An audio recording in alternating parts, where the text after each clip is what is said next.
Hello kitty murder case. दरअसल Hong Kong में सिमचाई चून नाम का एक शहर है और उस दिन मई 1999 था जब एक 14 साल की लड़की भागते हुए पुलिस स्टेशन की ओर आती है और वो काफ़ी डरी हुई थी। और जो उसने पुलिस वाले को बताया था, पुलिस वाले को उसकी बातों पे भरोसा करना नामुमकिन था।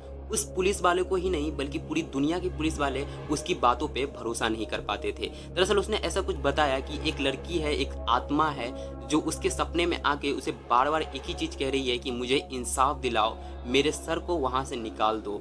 वो पूरे बात पुलिस वाले को बताती है और बोलती है कि एक लड़की का मर्डर हुआ है। जैसे ही पुलिस वाले इस मर्डर की बात सुनते हैं, पुलिस वाले काफ़ी शॉक्ड हो जाते हैं। वो लड़की जो होती है 14 साल की, वो उसे एक एबेंडन हाउस पे लेके जाती है, एक बंगलो पर। तो पुलिस वाले भी उसके साथ जाते हैं। पर जैसे ही पुलिस वाले उस बंगलो में एंटर करते हैं, पुलिस वाले के होश उड़ जाते हैं। दरअसल मानो कि वो ऐसा खंडर बंगला था, हजारों साल से वहाँ कोई नहीं रहता है। अजीब तरह की स्मेल आ रही थी उस बंगलो से। और जैसे पुलिस वाले छानबीन करते हैं तो उसे एक लड़की की दांत मिलती है, एक दांत मिलती है और कुछ टुकड़े मिलते हैं हड्डी के। तो वो किसी पॉलीथीन बैग में होते हैं। और जैसे ही वो लड़की बताती है कि ये जो डॉल है हेलो किटी नाम की, आप इस डॉल को खोलिए। जैसे पुलिस वाले उस डॉल को खोलते हैं तो उसमें से एक ह्यूमन स्केलेट निकलता है, या सर का हड्डी मिलता है। पुलिस वाले शॉक्ड है कि ये किस लड़की की हड्डी है और इसको इस हेलो किटी डॉल के अंदर में क्यों डाला गया है। वो जो लड़की है वो सारी बात बताती है। तो चलिए शुरू करते हैं। दरअसल ये मई का महीना था 1999 और इससे ठीक 1 या 1.5 महीने पहले आम सीम चुई नाम का एक शहर है, वहाँ पर एक लड़की रहती थी फैन मैनी नाम की। ये जो फैन मैनी थी, इसकी उम्र 21 साल थी और ये इसके जो माता पिता थे, काफ़ी रिसर्च करने के बाद ही नहीं पता चला कि इसके माँ बाप कौन थे, क्योंकि ये एक अनाथ आलय में पली बड़ी थी। और अनाथ आलय का एक रूल होता है कि जब कोई जो लड़का हो या फिर लड़की, उसकी उम्र 16 साल से ओवर हो जाती है तो उसे अनाथ आलय से निकाल दिया जाता है, क्योंकि वो खुद से कुछ करके कमा सके। ये जो लड़की थी ये बचपन से ही अनाथ आलय में पड़ी थी, फैन मैनी, जिसकी पढ़ाई भी इतनी अच्छी नहीं होती है। तो ये जॉब करने के लिए किसी एक रेस्टोरेंट में जाती है और एक वेटर का जॉब करती है। पर वेटर के जॉब के आले में वो कुछ और करती थी, प्रोस्टिट्यूशन काम करती थी। इस वजह से क्या होता है कि इसके काफ़ी सारे क्लाइंट बनते हैं और ये एक अच्छा खासा पैसा कमाने लगती है। इसका एक क्लाइंट था चैन मैन लॉक। ये जो लड़का था ये काफ़ी अलग लड़का था। ये जो चैन मैन लॉक नाम का लड़का था, ये ट्राइड ग्रुप का मेंबर था। ट्राइड ग्रुप नहीं पता है तो मैं आपको बता दूं कि चाइना में सबसे बड़ा ग्रुप जो है वो ट्राइड ग्रुप है। और ट्राइड ग्रुप इतना बड़ा है कि कोई भी इंसान उससे दूरी बनाने में ही अपने आप को अच्छा समझता है। और ये लड़की ट्राइड ग्रुप की एक लड़की के साथ मिल जाती है। अब ट्राइड ग्रुप का जो लड़का है ये भी बहुत इसे पसंद करने लगता है। ये बार बार इसी के पास आता है प्रोस्टिट्यूशन करने के लिए और इससे अच्छे खासे पैसे दे के जाता था। तो जो ये ट्राइड ग्रुप का लड़का था वो चाइना में ड्रग माफिया, इन सभी चीज़ों में ट्राइड ग्रुप नंबर 1 पे था चाइना में। तो धीरे धीरे बात बढ़ती जाती है और ये जो लड़की होती है फैन मैनी, इसके साथ काफ़ी अच्छा रिलेशन हो जाता है इसका। फिर एक दिन क्या होता है, जो ये चैन मैन लॉक नाम का लड़का है इसके पास आता है वो सर्विस लेने के लिए। फिर क्या था, ये जो लड़की थी सर्विस देने के बाद वो सोचती है ये जो लड़का था चैन मैन लॉक, ये काफ़ी माल उल फूक रखता था, तो ये माल फूक के आया था पूरा। और उसके बाद ये जो लड़की है उस सर्विस देने के बाद इसका जो बटुआ होता है यानी पर्स होता है, पर्स में से 4000 हांगकांग डॉलर चुरा लेती है। और चुराने के बाद इसे तो ये सोचती कि इसे क्या पता चलेगा, ये तो पूरा नशे में रहता है, इसे क्या पता चलेगा। और जैसे ही यह लड़का वहाँ से बाहर जाता है और किसी शॉप पे जाकर एक कोल्ड ड्रिंक खरीदता है। और कोल्ड ड्रिंक खरीदने के लिए जैसे ही वो पेमेंट करने वाला होता है तो वो अपने पर्स को ढूंढता है और उसमें देखता है कि इसमें से पैसे गायब है। ये इसका दिमाग पूरा मतलब चलता है और वो बोलता है कि ये पैसा किसने चुराया, उसे पता चल जाता है और डायरेक्ट वो फैन मैनी के पास पहुंचता है, क्योंकि उस कमरे में इस दोनों के अलावा कोई और नहीं था। तो इसका शक किसी और पे कैसे भी जाता। फैन मैनी से काफ़ी पूछताछ करने के बाद, मारने उड़ने पीटने के बाद फैन मैनी लास्ट में कबूल करती है कि हाँ मैंने ही तुम्हारा पैसा चुराया है और ये लो तुम अपना पैसा। क्योंकि ये एक ट्राइड ग्रुप का मेंबर था तो इससे पैसा चुराना इसके इमेज पर भारी पड़ गया। वो कहता है कि तुमने मेरा पैसा चुराया, मैं एक ट्राइड ग्रुप का मेंबर हूँ और मेरी इमेज ख़राब हो जाएगी अगर मैंने बाहर किसी को पता चला कि ट्राइड ग्रुप के मेंबर का पैसा चोरी हुआ है, तो मेरी इमेज ख़राब हो जाएगी।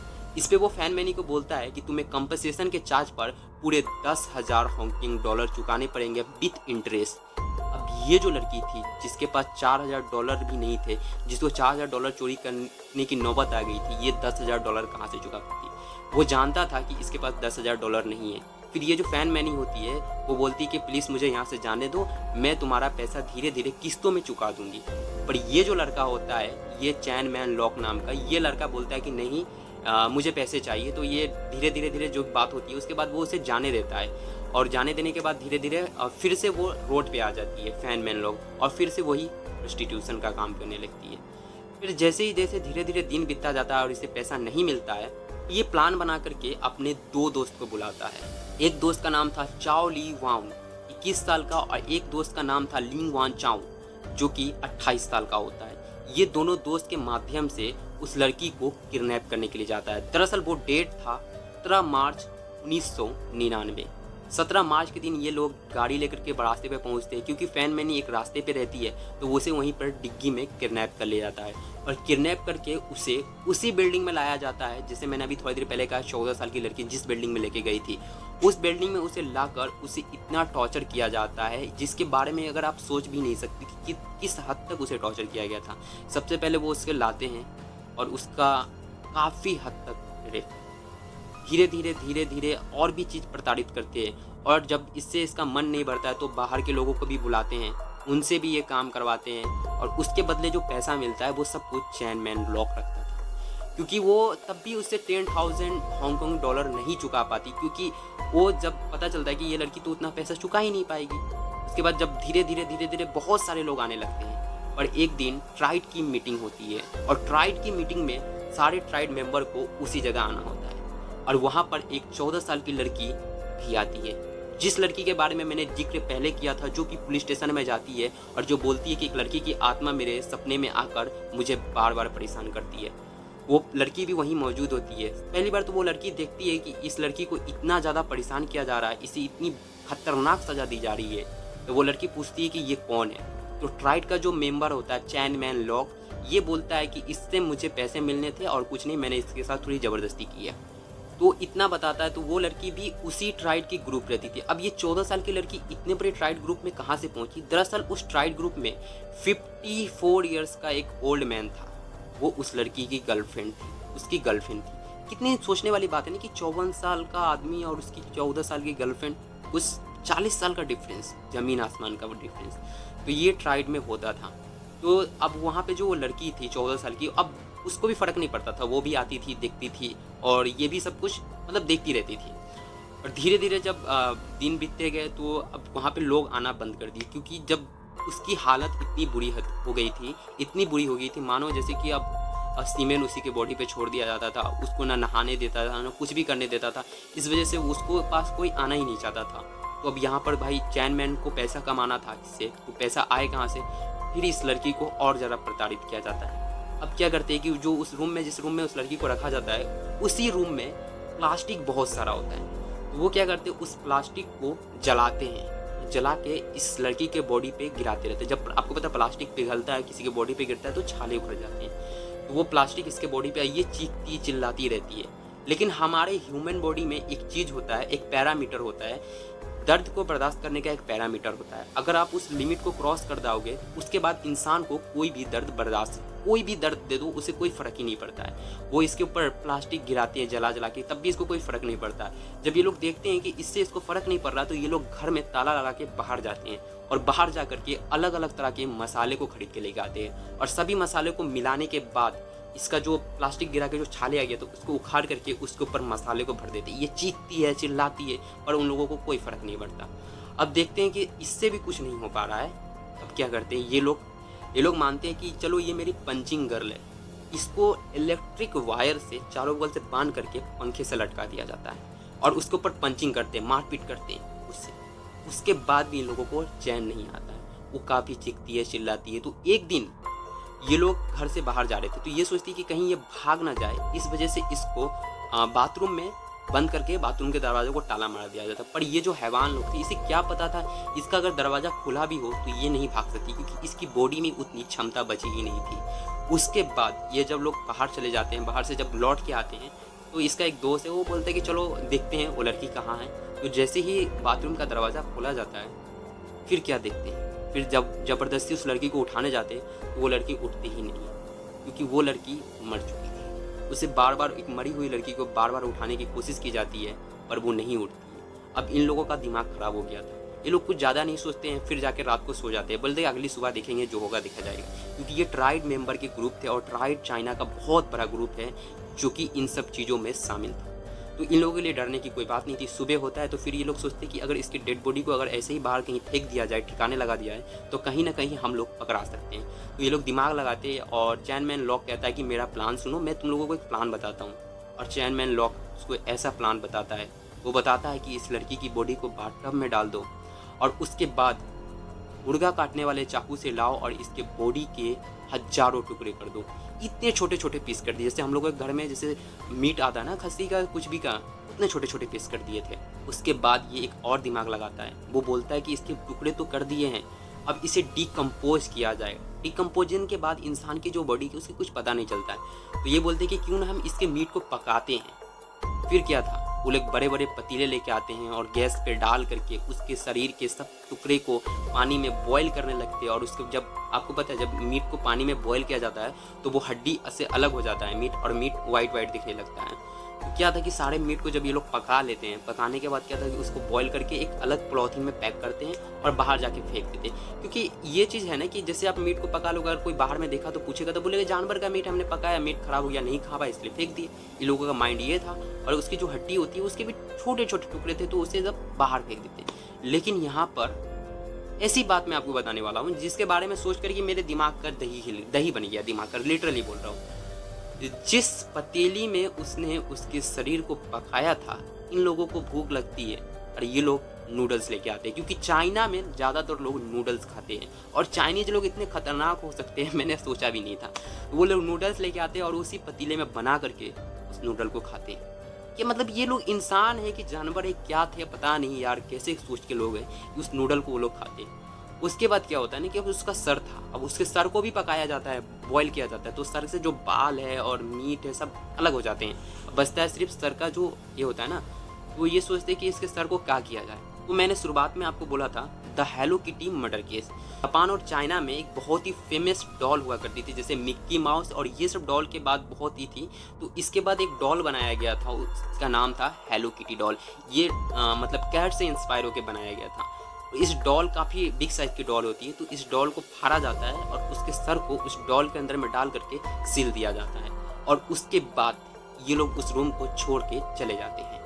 अब यहाँ तक तो मैंने आपको बता दिया, यहाँ तक की जो कहानी है वो लड़की उसे आकर पुलिस वाले को यहाँ तक सब कुछ बताती कि ऐसा ऐसा हुआ है। पुलिस वाले इस जो लड़की 14 साल की लड़की थी इसके साथ एक डील करती है कि तुम मुझे वो ट्राइड के 3 मेंबर को पकड़ाने के में मेरी हेल्प करो, इस वजह से तुम्हारी सज़ा को माफ़ किया जाएगा। क्योंकि ये जो लड़की थी ये भी क्राइम में इन्वॉल्व थी।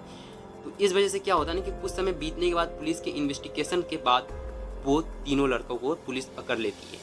जब तीनों लड़कों को पकड़ लेती है और इंट्रोगेशन करती है तो इंट्रोगेशन में वो लड़के जो बताते हैं कि सर मैंने तो कुछ नहीं किया है, मैंने भले वो लड़की मरी है, हमने उसके बॉडी को इस तरह से किया है, लेकिन मर्डर हमने नहीं किया है। दरअसल वो बताती है कि ये जो लड़की ये ड्रग के एडिक्टर थी और ड्रग ओवरडोज होने की वजह से इसकी डेथ हो गई, क्योंकि ये हमारे लिए काम करती थी और हमारे ग्रुप की लड़की थी।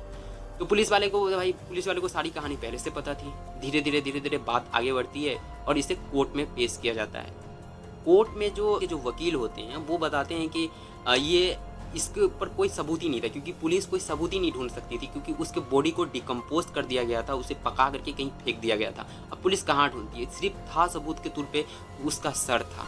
उसके सर के आधार पे जैसे भी हो कोर्ट में उसको उम्र कैद की सज़ा सुनाती है। उस तीनों लड़कों को उम्र कैद की सज़ा सुनाती है और 20 साल के बाद वो लोग अपील कर सकते थे कि वो सज़ा कम करने के लिए। तो इन तीनों को उम्र कैद की सज़ा होती है। उम्र कैद की सज़ा होने के बाद 2019 में उसमें से जो उसका 2 दोस्त होता है, जिसका मैंने नाम पहले ही बता दिया हूँ, तो उसका जो एक दोस्त है चैनमैन लॉक, जो मेन इसका मास्टरमाइंड था, वो तो अपील करता है लेकिन उसको रिहाई नहीं मिलती, लेकिन उसके 2 दोस्त को रिहा कर दिया जाता है। फिर 2019 या 21 में उसका एक और दोस्त जिसने 18-19 साल जेल से सज़ा काट के आने के बाद फिर एक केस करता है और उस केस ने इस लड़की को रेप किया था। उसके बाद इसे फिर 1 साल की सज़ा होती है। मतलब सोचो ना कि किस हद तक माइंड है, 18 साल जेल काटने के आने के बाद फिर वही काम कर रहे हो भाई। ऐसे लोगों को तो जिंदा फांसी पे चढ़ा देना चाहिए था। ऐसे लोगों को क्यों इस दुनिया में जीने का अधिकार ही नहीं है। उसके बाद जिस स्पॉट पे यानी जिस बिल्डिंग की मैंने बात की थी पहले, जहाँ उसकी ये मिली थी, तो अब यहाँ पे क्या था ना कि वहाँ के जो लोकल लोग थे, जब ये न्यूज़ वायरल हुई, पब्लिक में न्यूज़ आई, तो वहाँ के जो लोकल लोग थे, मतलब उनका कहना था कि हाँ, सच में उसकी जो आत्मा से इस लड़की, जो 14 साल की लड़की, इसने कनेक्ट किया और इस वजह से उसकी केस सॉल्व हो पाई। दरअसल ये ऐसा कुछ भी नहीं था। वो जो लड़की थी 14 साल की, क्योंकि उसने अपनी आंखों से सब कुछ देखा था, इस वजह से उसके दिमाग में ये वहम था, ऐसी इसी वजह से उसको ऐसे सपने आ रहे थे। लेकिन काफ़ी लोगों का मानना था कि हाँ, उसकी आत्मा में आके इसको ऐसे-ऐसे कहा, तो इस वजह से दुनिया भर के तांत्रिक, दुनिया भर के लोग वहाँ पे पहुँचते हैं, पैरानॉर्मल एक्टिविस्ट जो होते हैं, और उसकी आत्मा से, मतलब फैन मैनी की आत्मा से कॉन्टैक्ट करने के लिए। पर मुझे नहीं लगता कि किसी को कॉन्टैक्ट हो पाया होगा। पर जैसे-जैसे दिन बीतते जाते हैं, तो वहाँ की जो चाइना की गवर्नमेंट होती है, साल 2012 में उस बिल्डिंग को गिरवा देती है, क्योंकि काफ़ी सारे लोग आने लग गए थे, तो काफ़ी भीड़ हो जाता था, तो इस वजह से उस बिल्डिंग को गिरवा देती है। बिल्डिंग गिरवाने के बाद साल 2016 में उसी जगह पर एक होटल को तैयार किया जाता है, पर वो होटल भी उतना अच्छा नहीं चलता, क्योंकि कौन भाई उस होटल में जाना चाहेगा जहाँ पर मतलब कुछ समय पहले एक लड़की के साथ ऐसा-ऐसा किया गया हो और उसकी जो डेड बॉडी थी वहीं पे मरी है, तो कोई उस होटल में जाता भी नहीं था। और इस तरह से होटल अभी भी बना हुआ है। अगर आप जाना चाहते हो तो हांगकांग जाके सिनचाईचुंग शहर में जाकर के आप देख सकते हो। चाइना का ये काफ़ी फेमस शहर है। तो आज की स्टोरी यही थी। और ये जो ट्राइड के लोग हैं, ये आजकल ये सब काफ़ी मतलब बदल गए। पहले ये सब काम करते थे ड्रग डीलिंग, आजकल ये जो ट्राइड के लोग हैं अपना बिजनेस अक्सर से चलाते हैं, जैसे कि फिल्म मेकिंग इंडस्ट्री में जाकर इन्वेस्ट करते हैं, काफ़ी बड़े बड़े पैसे इन्वेस्ट करते हैं। तो आज की ये स्टोरी थी, और मैं यही बताना चाहता था कि जो मतलब ह्यूमन बीन है, अगर जब वो साइको हो जाए या कुछ हो जाए, तो वो किस हद तक गिर सकता है उसे खुद नहीं पता होता है। तो ये थी the hello kitty murder case की story. Thank you so much for watching this video.